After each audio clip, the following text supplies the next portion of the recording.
ذہبی نے اسی جگہ ایک واقعہ لکھا کہ ایک شخص کے انتقال کے بعد کسی نے خواب میں دیکھا، پوچھا اللہ نے آپ کے ساتھ کیا معاملہ کیا؟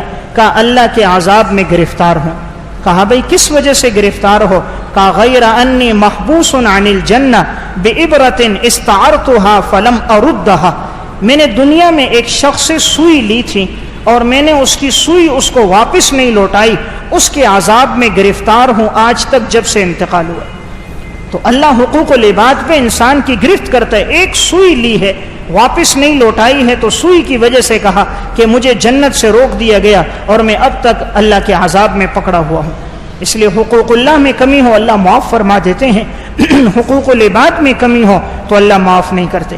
حضرات محدثین کی زندگی میں یہ وصف تھا کہ حرام تو دور کی بات، وہ لوگ مشتبہ چیز سے بھی بچتے تھے، اس لیے ان کے حافظے بڑے تیز تھے۔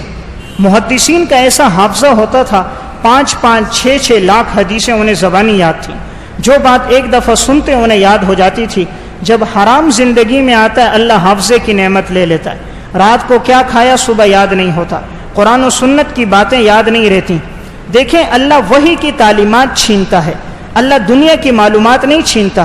اب کوئی کہے جی مجھے تو سب معاملات یاد ہیں، دنیا کے سارے کیس مجھے یاد ہیں، مجھے تمام سائنسدانوں کے بارے میں معلومات ہیں، کرکٹ کے کھلاڑیوں کے بارے میں معلومات ہیں، مجھے تمام ملکوں کے جغرافیہ یاد ہے۔ اللہ یہ ساری چیزیں دے گا، اللہ وحی کا علم نہیں دے گا۔ زندگی میں گناہ آئے گا، اللہ وحی کے علم سے محروم کرے گا، قرآن و سنت کا علم نہیں دے گا۔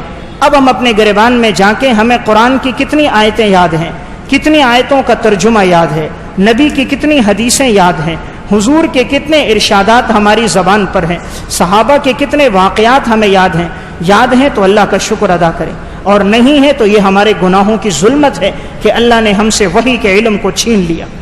امام بخاری